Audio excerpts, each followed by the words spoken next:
Mis amigos, ya estamos dando inicio a este programa de las madreadas y tenemos ya a Miguel conectado con nosotros, pero primero tenemos que irnos con la música oficial de este programa.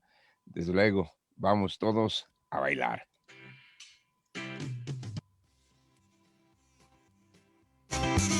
Ya llegó el show que tanto esperabas. Este es el show de las madreadas.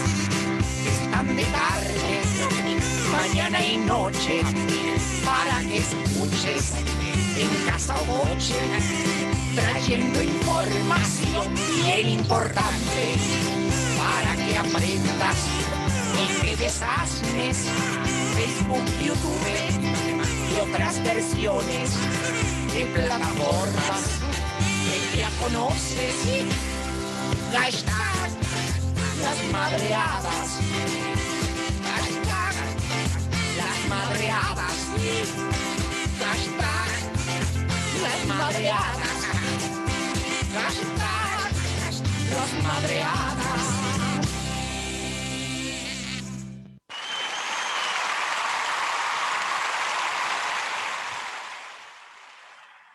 Muy buenos días, bienvenidos. Es martes, ni te cases ni te embarques, como decían en mi rancho. Mi nombre es Miguel Ángel Ochoa.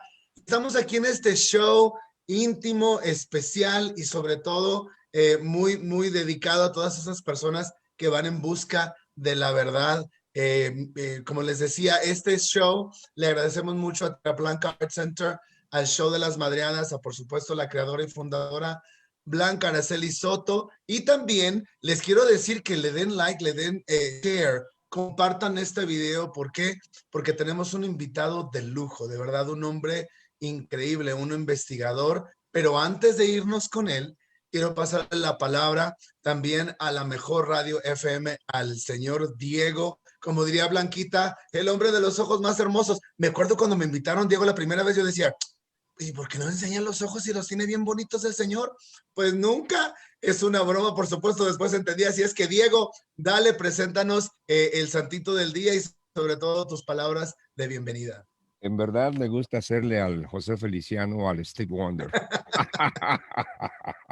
El misterio, ¿eh? Gracias, bueno, súper invitado, te digo, mi querido Miguel, hoy, y todo el mundo lo sabe, bueno, el cuerpo lo sabe, qué día es hoy, desde luego que sí, todo el mundo lo sabemos ya, es martes 9 de marzo, y faltan solamente 298 días para que dé inicio el año 2022, y los santitos celebrados el día de hoy son aquellos que llevan los nombres de Francisco, Francisca, Romana o Romano, Santo, y Domingo, y aquellos que lleven los nombres de Sabio con B chica. Felicidades y felicitamos a todos aquellos que están cumpliendo años, mil felicidades. Y también tengo que decirles que el día de hoy es el Día Internacional, a ver de qué, bueno, es la Semana Mundial, vamos a decir, la Semana Mundial de la Sensibilización sobre la Sal. Bueno, hay que tomar menos sal para no retener mucha agua, es muy peligroso, y también mantener nuestro corazón súper sano. Bienvenido, Miguel, adelante, ya te hice host, adelante. Muchísimas gracias, Diego. Igual ya le di permiso a nuestro invitado para compartir. Y por favor, todo el mundo vaya a Facebook, vaya a escuchar la mejor radio FM para que escuche a Diego. Y de verdad, Diego, mis respetos, tienes una voz de locutor, no se diga más. Así es que de verdad que escuche la estación con Diego y sobre todo disfruta de la mejor radio FM. Y pues bueno, vamos entonces a este tema que a mí en lo personal me emociona mucho. No le quiero robar ni un minuto porque la información que nos trae nuestro invitado, les decía, no nada más es lujo, sino que es un hombre investigador privado, un conocedor de este tema extraterrestre, de estos contactos pues que tenemos con seres, con entidades fuera de aquí, y con él hoy día esperamos no solamente aprender, sino que le invitamos a que haga todas las preguntas que usted tiene que hacer, porque él nos las va a contestar. Así es que bienvenido al programa, a este show de las madreadas, Leobardo Peña. ¿Cómo estás? Buenos días. ¿Qué tal? Muy buenos días. Muchísimas gracias, Miguel. Muchísimas gracias a todos los que hacen posible pues este programa. Muchísimas gracias por la invitación. Oyes, Leo, antes que nada, yo sé que mucha gente que está viendo el programa ahorita o que lo va a ver después, lo primero que se pregunta, y hablo de experiencia personal, es, ¿no te da miedo? ¿Cómo surgió esto? ¿Por qué? ¿Qué necesidad de andar pensando que existen entidades fuera de nuestro planeta? Porque todo eso, con todo eso crecí yo. Para empezar, el temor. No me atrevía yo a pensar que existía otra vida fuera del planeta Tierra.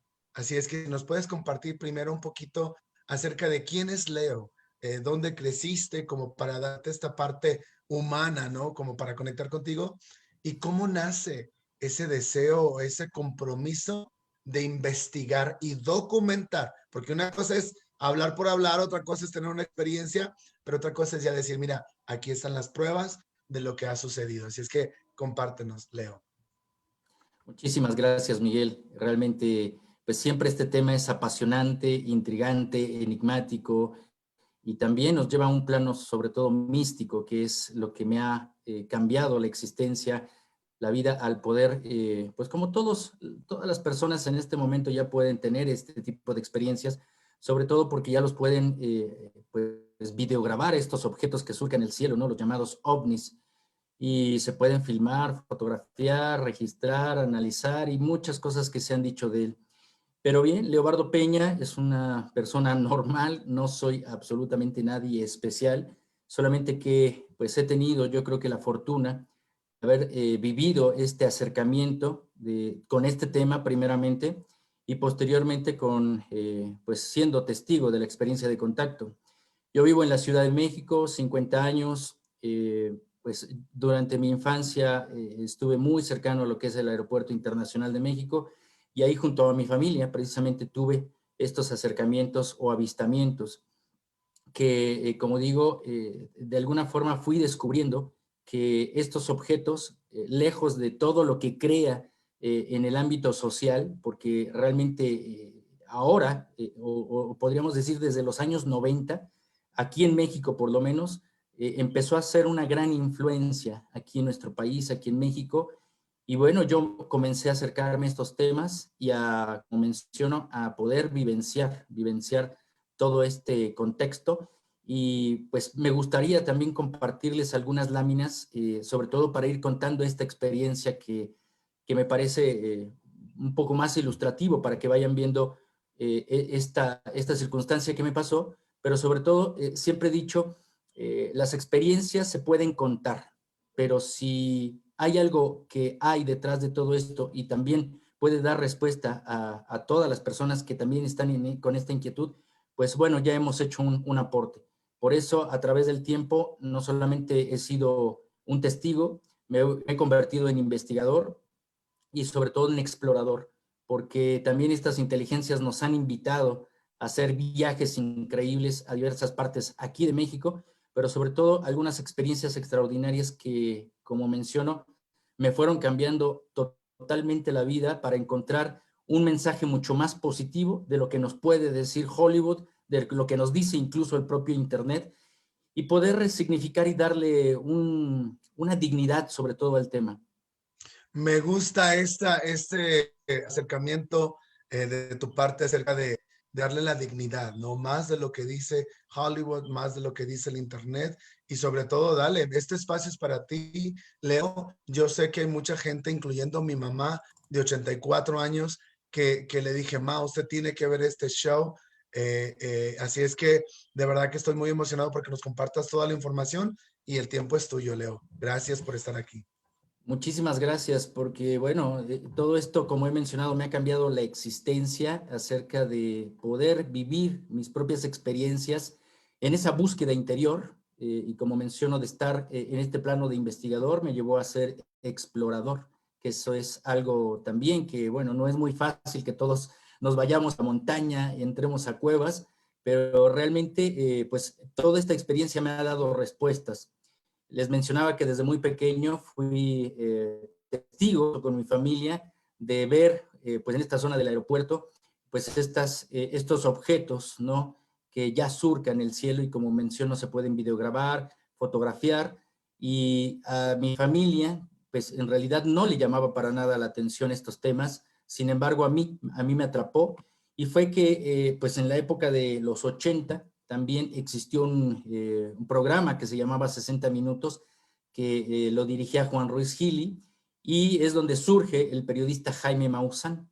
Y ahí comienzan a tocar temas que después se llevaron a la televisión con grandes periodistas como Nino Canún, Luis Ramírez Reyes, que fue un gran amigo que ya en este año partió, ya se nos adelantó en este camino, pero gracias a ellos, bueno, pude pues estar cerca de temas tan interesantes como uno de los que cambió la historia, sobre todo a nivel planetario, para poder empezar a conocer lo que es el contacto extraterrestre, y es el caso del suizo Edward Billy Meyer, que dice haber tenido contacto con seres de las Pléyades, y bueno, él tiene todavía en su poder, y se ha publicado en cientos de documentales y ciertos de reportajes, pues fotografías que hasta el momento no se han comprobado que sean falsas. Obviamente muchos de los testigos han sido desacreditados por la importancia del tema, porque como menciono, siempre estos temas tienen dos caras, un lado en donde se desinforma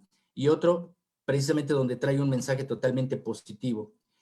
Años más tarde, pues me adhiero a uno de los grupos de contacto más importantes y que ha marcado también mucho la historia dentro del contactismo, y me refiero a los grupos que se formaron en el Perú por el contactado o los contactados Carlos y Sixto Paz Wells. Sixto actualmente ya es un gran referente dentro del contactismo, dentro de esta literatura del fenómeno ovni, y bueno, él pues ahora llevamos una excelente relación. De ahí comencé pues, a vivir las propias experiencias de contacto con grupos que pues también buscaban esas mismas experiencias. Obviamente hay diferentes pasos dentro de estas relaciones que nos llevan de alguna forma a dejar los grupos. Algunos continuamos con los grupos, compartiendo pues estas experiencias para que surjan más generaciones de investigadores que también pueden vivir sus experiencias. Y bueno, estas experiencias me llevaron a vivir cosas extraordinarias que, como menciono, me fueron cambiando la vida, porque aunque parece ciencia ficción y no lo podría verificar, pero eso es lo de menos. Siempre las anécdotas tal vez son lo que menos importa. Son como una especie de antecedente. Y pues precisamente con estos grupos de contacto, allá en Tecate, Baja California, pues tuve la experiencia con los grupos de contacto y al lado de Sixto Paz Wells, pues de vivir un tipo de teletransportación que hacen estos seres. Nosotros primeramente somos un grupo que nos dedicamos a la meditación para crear las mejores condiciones para el contacto. Entonces, en una de estas experiencias, pues asumo que viví una experiencia de estar teletransportado a una nave, y esta nave estaba muy cerca de lo que es una de estas lunas de Júpiter. En la astronomía la conocemos como Ganímides, ellos lo conocen como Morlen. Y aquí les mostraré rápidamente algunas de estas evidencias que hemos podido fotografiar de la presencia y de este acompañamiento de estos ovnis. Aquí me encuentro en el Tepeyac, que es un referente para nosotros los mexicanos, la Basílica de Guadalupe, que antes de que sea un lugar como la Meca, ¿no? Es un lugar donde pues constantemente hay cientos y miles de personas que visitan este santuario, pero es un lugar energético, son montañas que pertenecen a una línea energética del planeta, y es precisamente donde aparecen estos objetos. Aquí están viendo una fotografía de Tepoztlán, que ya lo hablábamos un poquito fuera del aire, Miguel, en donde tuve avistamientos programados, y aquí están las fotografías. En los volcanes también hay muchas referencias. Cuando personas me han invitado a expediciones, a compartir conferencias aquí en el Nevado de Colima, pues podemos observar este tipo de objetos metálicos, y como digo, se pueden fotografiar y ya están siempre presentes. Aquí está de otro día, igualmente en la Basílica de Guadalupe. Estas son fotografías de mi autoría, en donde pues hay este tipo de avistamientos. Hay otros lugares como Guanajuato que hemos investigado, en donde he hecho expediciones, también algunas cuevas, como el Cerro del Culiacán, cuando hablamos de entrar al mundo intraterrestre, en donde hay bases extraterrestres, como si fuesen estos hangares de estas naves, y también donde hay retiros o santuarios de otras civilizaciones que no precisamente son extraterrestres, sino son pues aquellos descendientes o mestizos de los extraterrestres, que también es un tema súper interesante y apasionante, porque esto lo he investigado a través de la cultura y de la sabiduría ancestral y que está mezclado en los libros y textos pues de la historia. Y nos han hecho vivir experiencias extraordinarias como los portales dimensionales, que son los Sendras. Estas puertas dimensionales son creadas a través de su tecnología y a través también de la mente, porque ellos tienen un poder mental muy extraordinario. Lo que veíamos anteriormente es una gráfica. Ahora lo que estamos viendo es un Sendra real, es una fotografía de un Sendra real, que es una media luna. Aquí está un amigo del Perú, en el desierto de Chilca, que es un referente para el contactismo. Y bueno, ustedes pueden ver esta media luna. Hemos tenido la posibilidad de ir a cuevas, a expresas invitaciones. Pues he tenido también la oportunidad de estar en contacto con guardianes de tradición, que también es una de las invitaciones que nos han hecho estos seres extraterrestres a entrar en contacto con los sabios, con toda esta sabiduría, porque ellos mencionan que en algún momento, pues el ser humano tiene que recordar cuál es su papel, cuál es la misión. He tenido la oportunidad de estar también al lado de otras culturas, por ejemplo, de los queros del Perú, que son los sabios sacerdotes, ¿no?, de allá del Perú que han venido aquí a México, los sabios ancianos que me han compartido su información cuando se enteran que investigo estos temas y me han pues compartido también su información yendo a algunas cuevas, sobre todo una que quiero mostrar que es esta, que es allí en lo que es Tepoztlán, en donde hemos podido fotografiar estas entidades de luz que primeramente se comunican telepáticamente y después aparecen en las fotografías. Y es muy interesante, es un tema muy apasionante, Miguel, sobre todo cuando podemos documentarlo, porque realmente es muy interesante. Las cuevas, por ejemplo, del Iztaccíhuatl es algo que también tuve contacto con estos seres intraterrestres porque son portales dimensionales y no solamente, como menciono, poderlo decir como una experiencia, sino poder fotografiar lo que ha sucedido dentro de estas cuevas que son sagradas. Aquí me encuentro en una puerta tallada que no sabemos su origen, pero es unas características simbólicas extraordinarias con algunos símbolos sagrados que he podido pues investigar. Y la zona de los volcanes es, pues ha atraído mucho la atención del mundo, sobre todo el volcán Popocatépetl con su actividad y la actividad OVNI.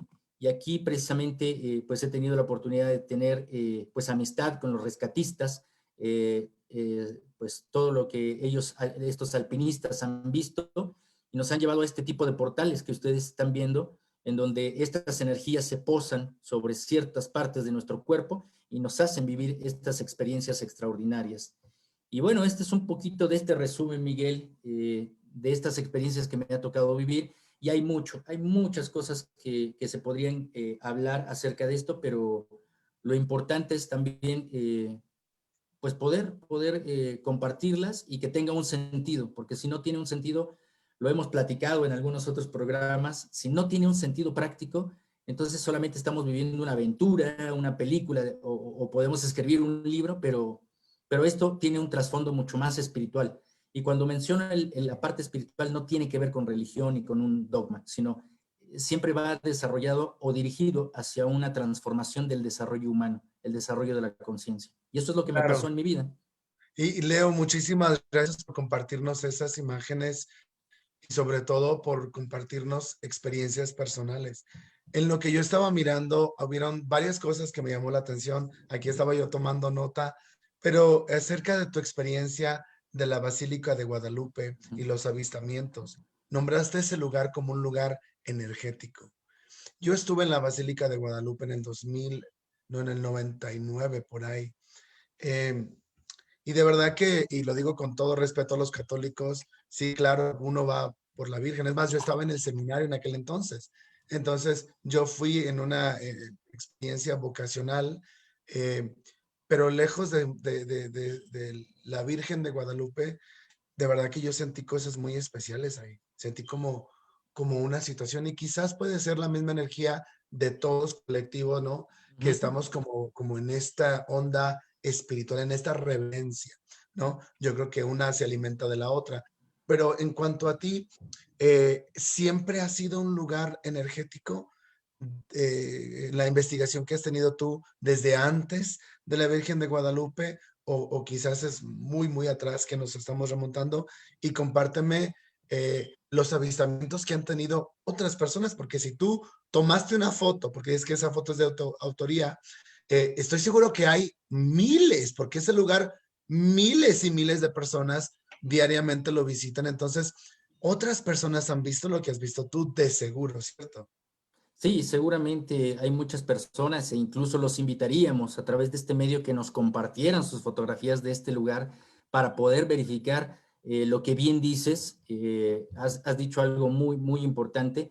Yo he investigado a lo largo de más de 10 años lo que es el rol o el papel sagrado de México, ¿no? Tengo una conferencia que la he dado desde el año 2012, 9 años compartiendo esta conferencia. Se ha convertido en un documental audiovisual y también pues estoy escribiendo un libro acerca de estas experiencias, sobre todo porque implica esta imagen tan enigmática que es la Virgen de Guadalupe. Y es que, pues sí, hay un aspecto que sí se ha convertido religioso, ¿no?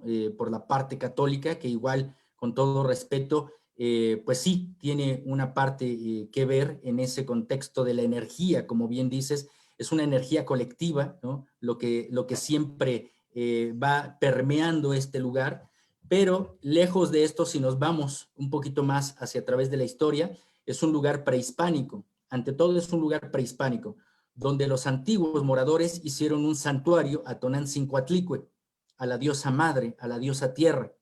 Pero si nos vamos un poco más hacia atrás, pues encontramos que este lugar, antes de que llegaran todos estos pobladores aquí a lo que es México Tenochtitlan, ¿no? Esta área central, antes de que llegaran a formalizar esta tierra como pues la gran ciudad azteca o mexica, pues este lugar precisamente lo encontraron por ser una línea magnética, una línea electromagnética o telúrica, porque a México lo atraviesa un paralelo energético que es el paralelo 19.5, en donde se reúnen la mayor cantidad de volcanes que no están acumulados en otra parte del planeta. No hay otra línea que se formen así linealmente la gran cantidad de volcanes. Esto es único y México es privilegiado porque esto crea una gran energía telúrica y hace que México esté pulsando energía telúrica magnética y sabemos que de alguna forma eso es energía pura. Es decir, México en este lugar es un reactor nuclear de alguna forma. Y entonces, ¿por qué no pensar que pues estas líneas electromagnéticas, incluso los volcanes, pues son los lugares más preferidos de los avistamientos, ¿no? Que ya lo vemos en muchos documentales. La aparición de ovnis, por ejemplo, en el Popocatépetl y el Iztaccíhuatl, porque no es de que vayan a cargar batería o combustible, sino se convierten en portales de entrada hacia esta realidad. Wow. Y con eso de portales de entrada, en la presentación que nos diste ahorita, hablaste de, no quiero decirlo mal, ¿sendras? Ajá, exactamente. Sí, sendras, que son como especie de dome, de media luna, en donde que tú tomaste una foto, bueno, es una representación del desierto de Chita, mencionaste. Háblanos acerca de eso. Antes de que nos hables de eso, yo quiero compartirte que mis 18 años en Playa del Rey, en los Estados Unidos, acá en California, yo tuve una experiencia como un tipo burbuja y es algo personal, ¿no? Con mi papá que murió en el 94 y que de repente yo tuve una experiencia y ahora yo nunca había escuchado de escenas, o sea, apenas ahorita. Y justo antier que conmemoramos la muerte de mi papá el 6 de marzo, platicaba yo con mis hermanas y les leí un párrafo de un libro que espero publicar un día. Y justo la descripción de mi libro, mi experiencia, Leo, es una sendra. ¿Cómo es esto? ¿Y qué puede hacer uno? O si uno lo puede buscar, o cómo se da este fenómeno de una sendra, este portal que se abre.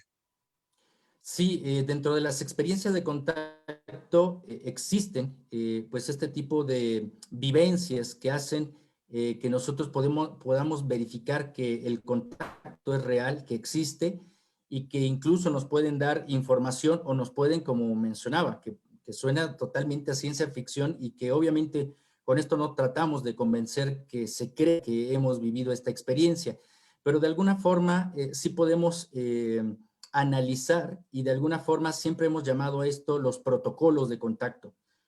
Como menciono, hay avistamientos, hay acercamientos y hay este tipo de vivencias que son los portales dimensionales. Estos portales dimensionales, ellos los crean a través de su poder mental. No sé si tú recuerdes esta película de Lucy, ¿no? Esta película en donde hay una cierta sustancia, ¿no? Que hace que la persona cuando la toma pueda poder acrecentar su coeficiente intelectual, ¿no? Su IQ, por ejemplo, ¿no? Hay otra película que es Sin Límites, de Bradley Cooper, ¿no? En donde también habla precisamente de esta sustancia que hace generar que nuestras neuronas pues funcionen al 100%. Entonces, si apenas entre un 10% es lo que utilizamos de nuestro IQ, ¿qué pasaría cuando estos seres pueden utilizar el 100% de su capacidad mental? Podrían moldear la realidad. Entonces, muchos de estos seres hablan de que nosotros somos parte de un holograma. Y esto ya lo he podido verificar ante noticias, ante algunos estudios científicos, que los científicos se han dado cuenta que el universo, estamos encapsulados en una especie de burbuja. Esto lo han datado por las ondas gravitacionales.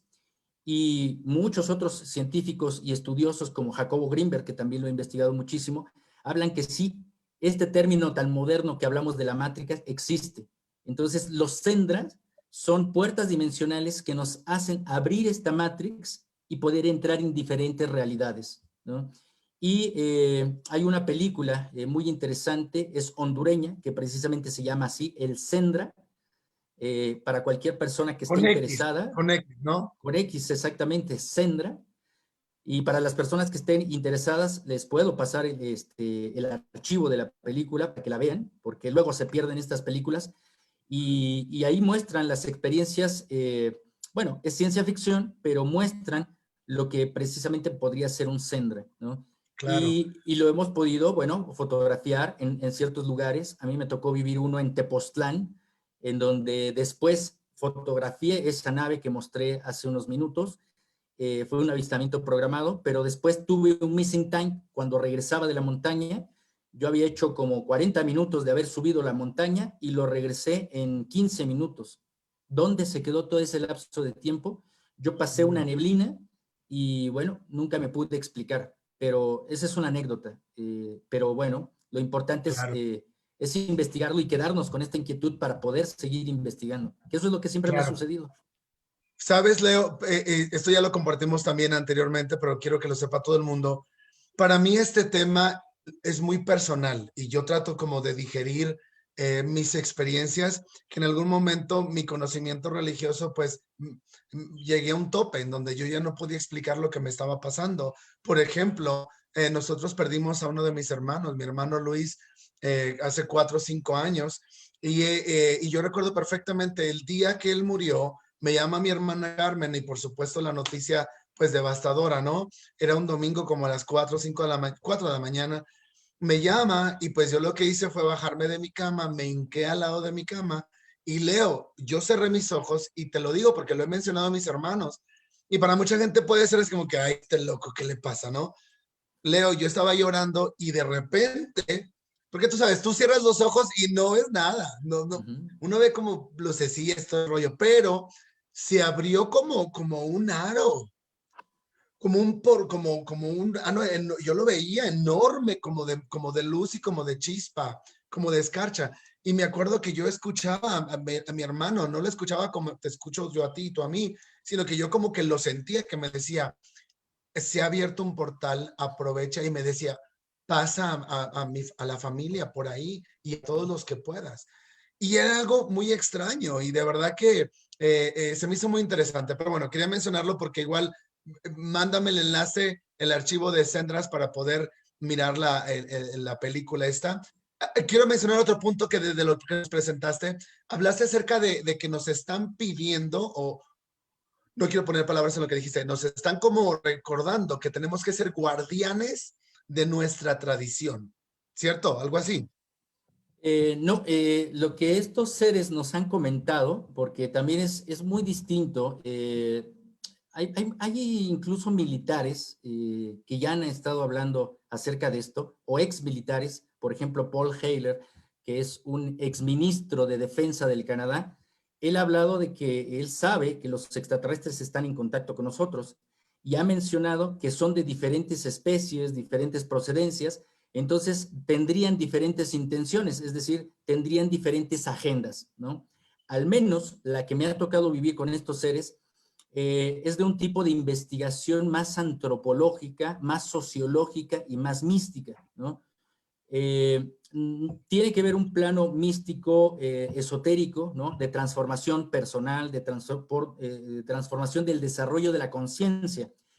Pero como ha habido demasiada intervención extraterrestre en nuestro planeta, hay demasiada confusión, Miguel. Hay demasiada confusión. Precisamente por eso Hollywood participa a veces en confusión. Los testigos de contacto también participan muchas veces en ese tipo de confusión, porque hay que ver con quién contactan. Entonces, dentro de estos protocolos que me ha tocado vivir y que nos han aconsejado y que nosotros hemos estructurado como testigos de contacto, hay una parte que es pasar del contacto extraterrestre al contacto con la sabiduría ancestral. Es algo que yo he hablado mucho más que el término del mensaje extraterrestre, porque si nosotros a través de estas intervenciones extraterrestres que nos han hecho olvidar quiénes somos, en qué momento estamos con tanta distracción y que no sabemos qué hay de esas capacidades dentro del ser humano, es más, se pierden valores y bajamos nuestra frecuencia, entonces, ¿con quién estamos contactando? Entonces, cuando nosotros vamos fortaleciendo nuestras capacidades, nuestras virtudes, estamos vibrando en otra frecuencia, entonces podemos acceder incluso a memorias que existen dentro de nuestro cuerpo, que están, pues, de cierta forma, guardadas en nuestro ADN. Pero ¿cómo vamos a recuperar esas memorias si no sabemos cómo? Entonces, hay una sugerencia que nos hacen estos seres, es ir a la sabiduría ancestral, porque ellos conocen los ejercicios, no las ayahuascas, el hongo, por ejemplo, todas las mecánicas que son... Temazcales. Los temazcales sí, pero por ejemplo, lo que serían las plantas de poder no serían muy recomendables, con todo respeto, ¿no? O sea, se puede acceder, pero siempre a través de una guía de sabiduría ancestral. Pero si mejor no se toman, es lo mucho más recomendable, porque precisamente esas plantas de poder son un atajo. Entonces, no hay un esfuerzo por el ser humano para poder generar su propia experiencia, sino que brincan y toman ese atajo. Entonces, no hay como esa parte de mérito propio, ¿no? Entonces, cuando nosotros meditamos, nos alimentamos bien, dormimos bien, tratamos de hacer servicio, de ser mejores personas cada día, de tener una mejor convivencia, bueno, eso es una parte, pero los ejercicios que nos pueden enseñar las sabidurías ancestrales es lo que puede generar que nosotros recordemos esas memorias que están en nuestro ADN. Y, por ejemplo, precisamente por eso me he relacionado con los guardianes de la sabiduría ancestral, que son esta parte de la mexicanidad, de la parte Claro. del aspecto maya, y sobre todo también de la parte mucho más ancestral, que es lo olmeca. Ahí es donde encontramos la sabiduría para poder despejar y quitarnos toda esta basura energética que tenemos, pues, impregnada, con todos los Buenísimo. Oye, Leo, miedos, con todos los miedos y con todo esto que estamos viviendo ahora. sí, Leo, yo quiero hacerte esta pregunta y quizás me salga como del tema, ¿no? Y si es un tema que tú dices, mira, Miguel, vámonos a otro tema, con mucha confianza, dime, ¿ok? Sí, sí, sí. No tienes que contestar. Hablas y me llamó mucho la atención acerca de esto del conocimiento ancestral y cómo estos contactos nos están diciendo, vayamos a la raíz, ¿cierto? Y me doy cuenta que por lo menos en mi vida, yo tengo 41 años, crecimos como con un racismo o un rechazo a lo indígena, o sea, a lo ancestral. O sea, ¿por qué? Porque mira, hablaste, por ejemplo, de los queros y de tribus de nuestro bello México, Y si tú ves la sociedad hoy en día, yo me acuerdo inclusive yo que crecí en una familia en donde no había racismo, o sea, el hecho de decirle a tu hija, ay, hija, no te cases con un negrito, mejora la raza, o sea, ya es racismo, ¿no? Entonces, o la palabra indio, ay, ese es un indio patarrajada, bajado del cerro a tamborazos. Oye, esos es racismo interno, ¿no? Quizás inconsciente. Y en mi familia nos ha costado mucho darnos cuenta. ¿Qué opinas? Y este es el tema como, ¿para qué nos vamos para allá? Pero me doy cuenta que mucha gente no quiere asociarse con lo indígena, con lo ancestral, con lo nativo, ¿no? ¿Qué opinas acerca de eso? ¿Por qué el mundo nos ha vendido un rechaza lo moreno, rechaza lo indígena, rechaza lo ancestral, rechaza ponerte un zarape? Bueno, no quiero decir que eso es ancestral, ¿ok? Pero rechaza todos estos conceptos. ¿Por qué? ¿Y qué opinas de Pues, eso? bueno, rápidamente, porque el tiempo es oro en este momento, pues todo esto es debido precisamente a la invasión europea, sobre todo, ¿no? En esta parte europea, desde España, Inglaterra, pues siempre ha habido esta ansiedad de conquista, ¿no? Y lo hicieron con los pueblos norteamericanos, ¿no? Hasta desaparecerlos. Y algo que no pudo hacer el español aquí en México es, limitar las creencias y sobre todo, pues las raíces y la cultura sigue estando viva en nuestro país, al menos aquí en México. Y bueno, todo esto tiene que ver con estas partes de las conspiraciones que ya lo hemos hablado, ¿no? Sobre todo es un factor de distracción, de separatismo, ¿no? Sobre todo de predominancia y sobre todo de generar una dominación, ¿no? Ahora, no solamente es por la piel, sino se trata de dominación. Entonces, la conquista siempre tiene que ver con mata o elimina lo que son las raíces, la cultura, y empezarás a dominar precisamente esos lugares. Entonces, son intereses creados y que después se vuelven una cultura. Es una cultura muy negativa, ¿no? Porque pues nosotros aquí he conocido personas que se creen españoles y pues son totalmente mexicanos, ¿no? Obviamente tenemos que tener esa conciencia de saber que somos mestizos, que ya no tenemos una sangre originaria, pero tenemos raíces, tenemos cultura, y que somos morenitos, algunas personas como yo, por ejemplo, pero pues tiene que ver mucho con esa condición a veces de inferioridad, de ignorancia, pero bueno, eso precisamente por eso está surgiendo también una nueva etapa, aparte de que hablo del tema extraterrestre, hablo de la sabiduría ancestral y estamos también trabajando con movimientos en ese rescate de los llamados pueblos originarios. Y es para devolverle también su dignidad, porque hay un empoderamiento, porque hay una raíz y sobre todo hay una sabiduría mucho más profunda de lo que había en la época de la colonia o incluso de los inicios de estas civilizaciones europeas, donde aquí ya había sabiduría, había astronomía, había herbolaria, había medicina, había religión, había conciencia. Entonces, bueno, estamos regresando a ese punto, Miguel. Qué bueno, Leo. Y de verdad que va roto con descosido. Yo creo que va un tema con el otro. Totalmente. Y hablaste del crecimiento personal, esta transformación. Y yo creo que cuando tú te vas transformando, vas abriéndote a todo esto también. Leo, una pregunta fuera del tema porque tenemos un invitado aquí y es un Sí, sí, sí. segmento de cada martes. Me imagino que a ti te gusta la comida, obvio, ¿verdad? ¿Cuál es tu platillo favorito, Leo? Rapidísimo para darle la bienvenida a este gastrónomo, investigador, crítico que va a estar con nosotros. ¿Cuál es tu platillo favorito, Leo? Las pastas. Me encantan De las verdad. pastas. Sí, me Mira encantan. que, ándale. Oye, pues yo quiero darle la bienvenida a Ricardo Bonilla. Ricardo, bienvenido a este segmento que es La Sobremesa con Ricardo Bonilla. ¿Cómo estás, Ricardo? Muy bien, Miguel, ¿cómo estás tú? Muy emocionado, de verdad. Aquí estoy supliendo a Blanca Araceli Soto. Espero que le esté haciendo justicia. Fascinado por esta entrevista con Leo.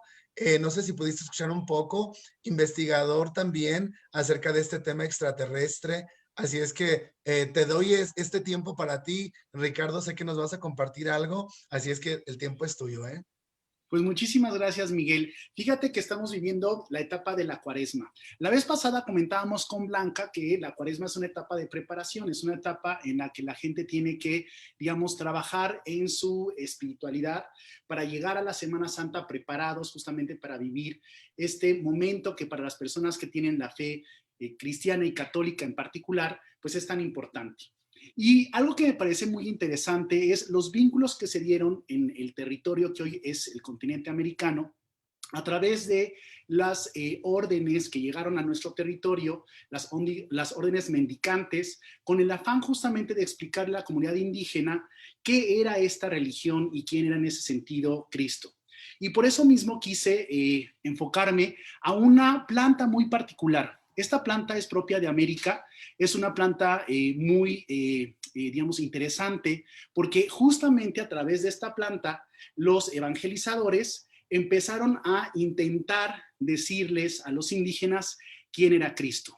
A esta planta se le conoce como la fruta de la pasión y curiosamente se llama fruta de la pasión no por la pasión que, digamos, puede generarse entre las personas o, digamos, esta circunstancia de sentirte verdaderamente eufórico ante una situación, sino que tiene que ver justamente con la pasión, pero de Cristo.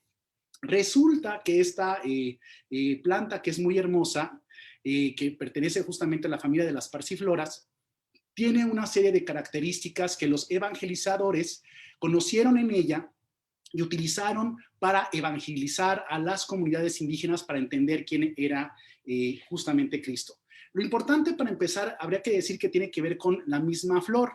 Es una flor que de suyo es morada o roja, que son los colores que se utilizan justamente por los sacerdotes durante esta etapa y que tiene que ver con la unión del rojo y el azul, que mezclados te dan justamente este color violeta o morado, que es propiamente de la flor, digamos, de la fruta de la pasión. Luego, además, si tú observas con atención, aquí te traigo una imagen para que veas a la planta, tiene algunos estigmas que en realidad son 3. Estos 3 les dijeron a los indígenas, pues fíjense que estos estigmas son justamente como los clavos que le pusieron a Cristo cuando estaba en la cruz. Además, tiene una filigrana que rodea, digamos, a todo lo que es la planta, y dijeron, eso es básicamente como la corona que le pusieron a Cristo en el momento en el que vive, pues justamente su pasión. Y además tiene una serie, ¿no?, de, digamos, diferentes, formas que generan ahí una especie como de 5 literalmente protectores de la planta, que en ese sentido les dijeron a los indígenas, esto es como si fueran las llagas que Cristo justamente obtuvo cuando estuvo en la cruz. Y claro, entonces, además como es una planta rastrera, dicen, esto es como los latigazos que recibió Cristo durante su pasión.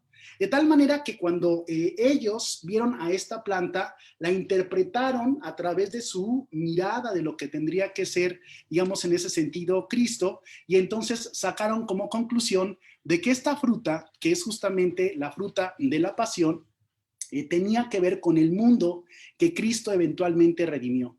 Así que bueno, ya lo saben, la próxima vez que ustedes quieran consumir pues una fruta tan sabrosa como esta, que es la fruta de la pasión, recuerden que tiene que ver con la pasión de Cristo y no con la pasión que a veces sentimos unos con otros, ¿de acuerdo? Y que fue una manera de evangelizar a los indígenas americanos por las, digamos, sacerdotes que llegaron aquí a tratar de, digamos, impulsar su propia religión. Oye, Ricardo, qué fascinante, ¿eh? Y qué buen trabajo haces para explicarlo. Yo te voy a decir una cosa, mi mamá va a estar fascinada con esta explicación que nos diste. Mi mamá muy católica que nos inculcó a nosotros sobre todo el respeto y la veneración a estos temas. He aprendido mucho. Yo ahorita me quise meter a Google para buscar la fotografía de la fruta de la pasión.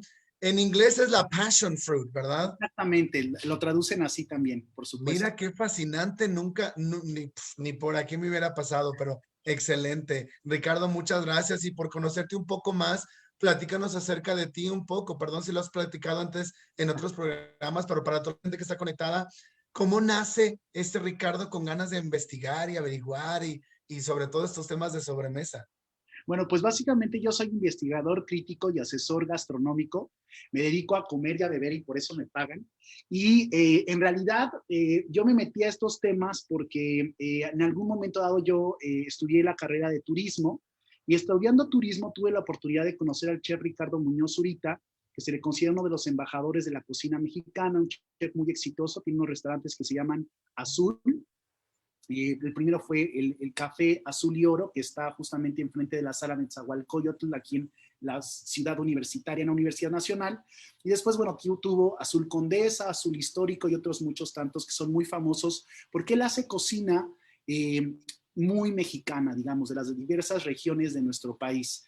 Es interesante porque gracias a que él quiso hacer un diccionario enciclopédico de la cocina mexicana, que fueron 39 fascículos que salieron con Editorial Clio, pues conjuntó a un grupo de muchachos que fuimos los que le ayudamos. En esa ocasión fuimos 5 personas, entre ellos estuve yo estaba estudiando la carrera de turismo, y entonces fue como me metí yo a trabajar profundamente con los conceptos que teníamos que colocar en el diccionario.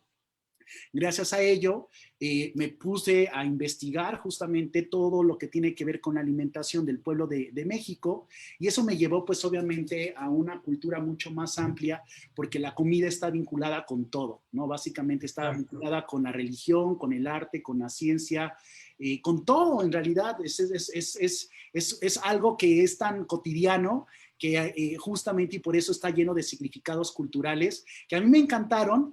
Y a propósito de eso es que tenemos nuestra sobremesa para que todos los que nos están escuchando y a los cuales les mando un enorme saludo, siempre tengan la oportunidad de comentar algo diferente, divertido, a la hora, digamos, de que hagan justamente ellos su sobremesa allí en casita. Gracias, y me imagino que entonces este concepto de sobremesa, ¿existe una plataforma en las redes sociales donde te podamos seguir o encontrar? Bueno, yo tengo mi canal de YouTube que se llama La Sobremesa. También tengo una empresa que se dedica a dar tours culinarios o gastronómicos. Fuimos la primera empresa que se dedicó a dar esto hace ya 22 años, empezamos en el 97, nada más dedicada a hacer recorridos por México, la Ciudad de México y por todo el país con el tema de la alimentación. Entonces, si se meten a comemexico.mx, ahí van a encontrar pues todas las propuestas que tenemos. Ahorita, obviamente, por el tema de la pandemia, los estamos haciendo para grupos muy chiquitos que quieran de alguna manera pues disfrutar desde una óptica diferente la Ciudad de México o a lo mejor alguna otra ciudad o pueblo que tengamos en nuestro país, en este maravilloso país que es México, en donde la verdad tenemos unas opciones extraordinarias para disfrutar y sobre todo para comer y beber.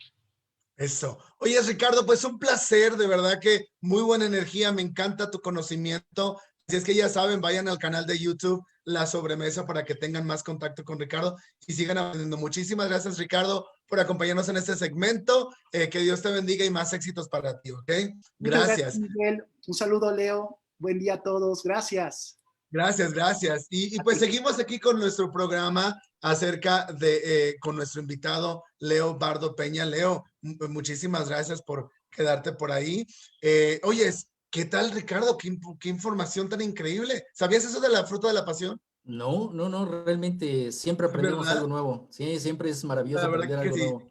Oye, pues vamos a aprovechar el tiempo. Leo, yo quiero preguntarte dos preguntas en una. ¿Cuántos años tienes en esto de la investigación, documentando contactos extraterrestres y más? Y sobre todo, lo que más te ha impactado. ¿Qué descubrimiento o qué hallazgo o qué experiencia que digas, mira, Miguel, cuando yo descubrí esto, ¿no? Que pude documentarlo, esta investigación, wow, de verdad que tuvo un impacto en mí.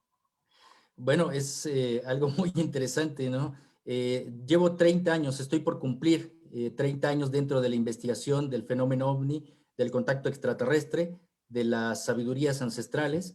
Son 14 años de vivir la experiencia de contacto extraterrestre, que me ha tocado estar en contacto con estas civilizaciones, y 9 años ya como un difusor, como un conferencista a nivel nacional, internacional, y haciendo expediciones, ¿no? Y sí, como bien lo has mencionado, algo que también dentro de la investigación me ha cambiado la vida, pues son muchos temas, realmente es como difícil escoger alguno, pero sobre todo la parte científica. Sí hay cosas que son místicas, que pueden pues ser también muy de transformación de ese desarrollo de la conciencia, pero si podría mostrarte alguna, es precisamente verificar cómo el ser humano realmente tiene los códigos ancestrales en su cuerpo, y es cuando he entrado en el estudio de la ciencia de la genética, en donde nosotros somos seres multidimensionales que eso también suena muy aéreo, pero no. Investigadores rusos han podido encontrar que en nuestro ADN se crean pequeñas perturbaciones electromagnéticas que ellos han denominado que se pueden abrir agujeros de gusano en nuestro ADN. ¿Mm? Wow. ¿Y ibas a compartir unas imágenes o no?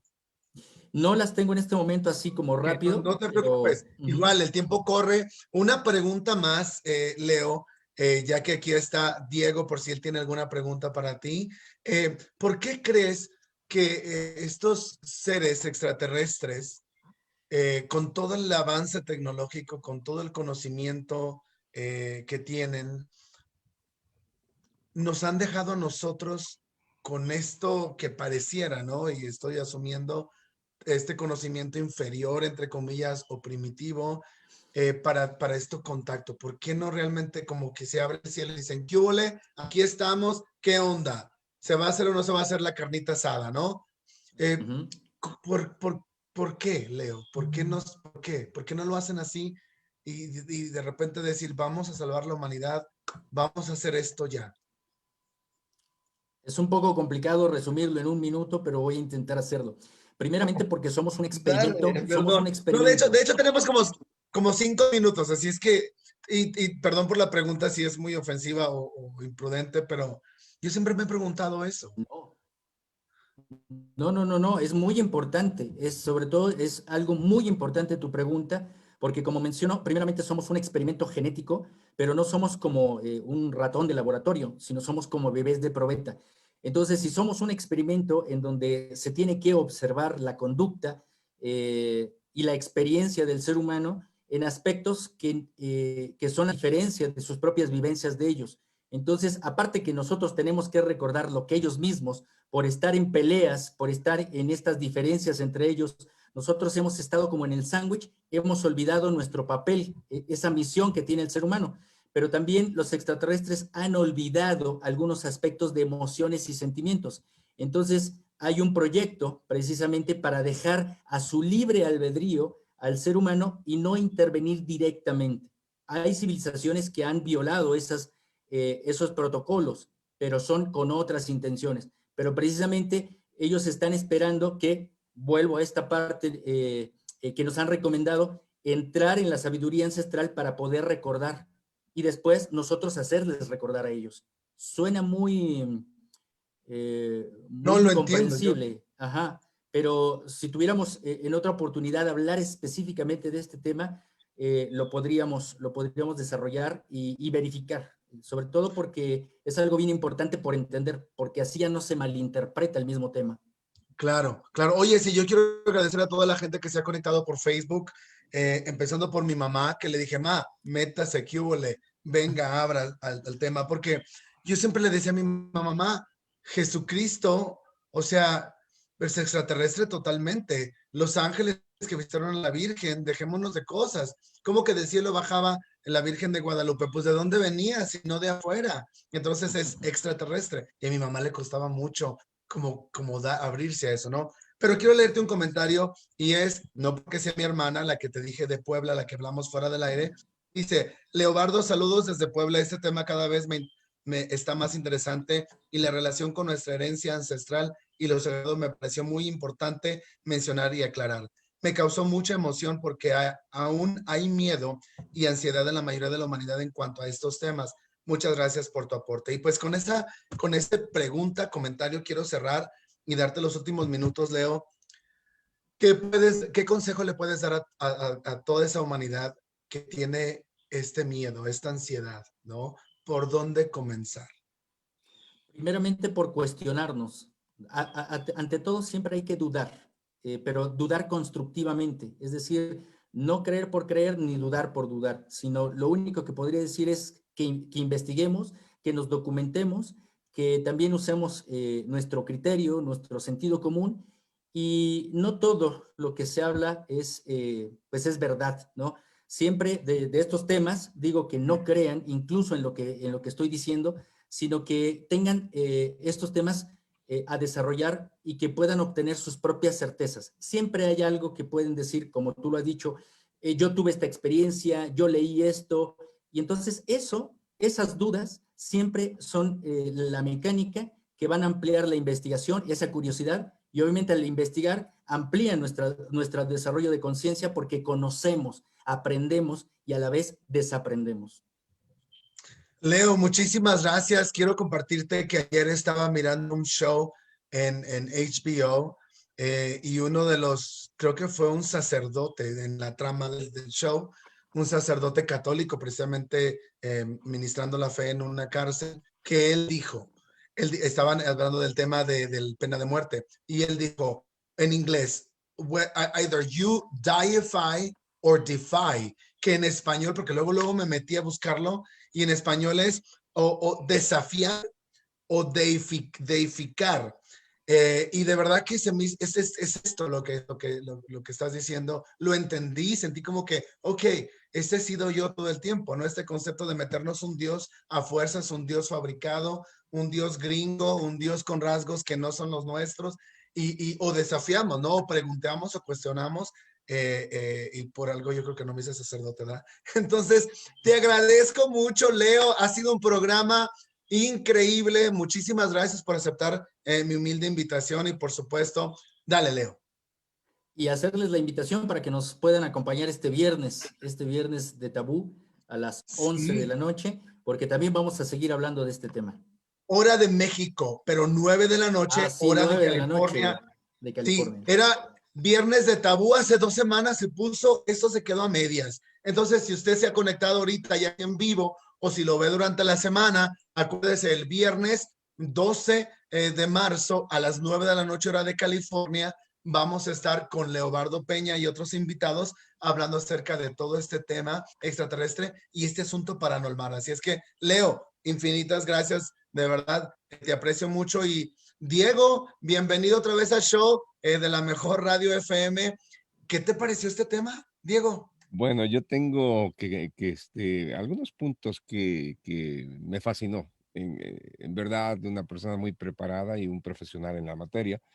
Yo te quiero decir, mi querido Leo, que mi niñez la viví muy cerca del aeropuerto de la Ciudad de México, en la colonia Moctezuma, sección primera.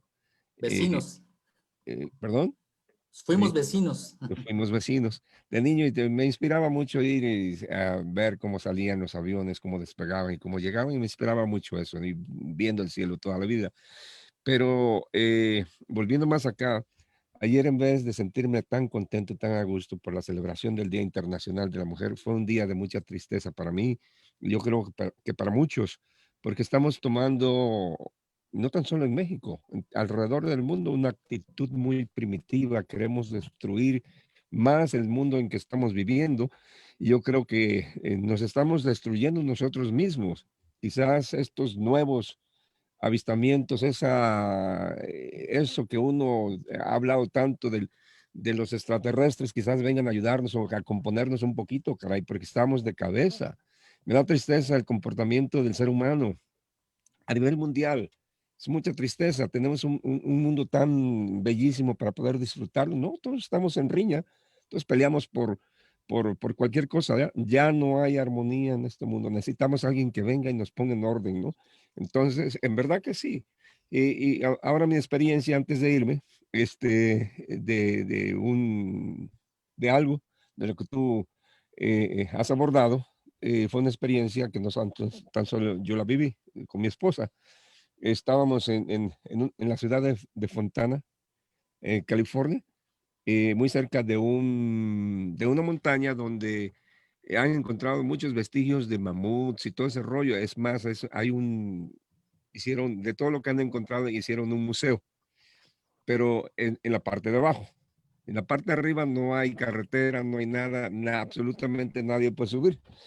Pero una vez nos levantamos, me levanté en la madrugada y cuando veo una luz intensa arriba, mero en el cerro arriba, una luz intensa, verde, violeta, de muchos colores, pero muy intensa, pero muy grande, arriba en la cima del cerro. Y voy, corro a mi mujer porque jamás habíamos visto eso, era una zona despoblada, y corro con mi mujer y le digo, ven, la despierto, y lo empezamos a ver y de repente, ¡pum!, se desapareció. Estamos hablando de unos Si hacemos por kilómetros, unos 4 kilómetros a la distancia, o 5 cuando mucho. Entonces, y siempre nos quedamos con la duda. Y todas las noches nos poníamos a ver si se volvían a prender esas luces. Quizás inauguraron algo allá arriba. No, no, no, no, no había nada. Entonces, nos hemos quedado siempre con la duda, ¿qué fue? Ujú. Bueno, siempre hay esas manifestaciones de estos objetos, siempre su cercanía, muy discreta, a veces muy profunda, ¿no? Es muy efectiva siempre, y hay muchos avistamientos en el mundo. Y algo muy importante para cerrar, pues también mi participación y agradecerles, Diego, Miguel, algo que mencionabas, el planeta sigue estando en una lucha, en esa lucha del miedo, ¿no? De podernos dejar siempre en esta parte de la incertidumbre, y a veces nos planteamos lo que dices el día de ayer, lo que es la pandemia, ¿no? Que ha generado demasiada crisis emocional, ya sea de una u otra forma. Pero estos estímulos que hacen estos seres extraterrestres son de forma indirecta. Y si un mensaje nos ha quedado muy claro dentro de este programa de contacto, y que a veces no se asume incluso dentro de los grupos de contacto o los testigos de contacto, es una frase que yo recuerdo y la llevo grabada en mi mente. Es de un ser que proviene de Orión. Es un ser que parece oriental, como un mongol, ¿no? Y decía, al final se darán cuenta que el contacto más importante no es con nosotros, sino con ustedes mismos. Me dejó marcado para toda la vida. Muchísimas gracias. Wow, Leo, muchísimas gracias. No pudimos terminar este programa mejor. Diego, muchísimas gracias. Quiero antes de que nos vayamos recordarles que el viernes vamos a estar con Leo, continuando con esta conversación en el show de las madreadas, Noches de Tabú, pero mañana en punto de las 8 de la madrugada queremos invitarlos otra vez aquí al show para que ustedes escuchen a un chef, a un empresario, de verdad que es un joven chef ahí en Los Ángeles, amigo mío, lo conozco de muchos años y estoy muy orgulloso de que usted conozca su historia de emprendimiento y sobre todo de transformación con Cristian Hernández mañana en punto de las 8. Muchísimas gracias, nos vemos mañana. Bendiciones a todos. Gracias, hasta mañana, gracias, gracias. Gracias.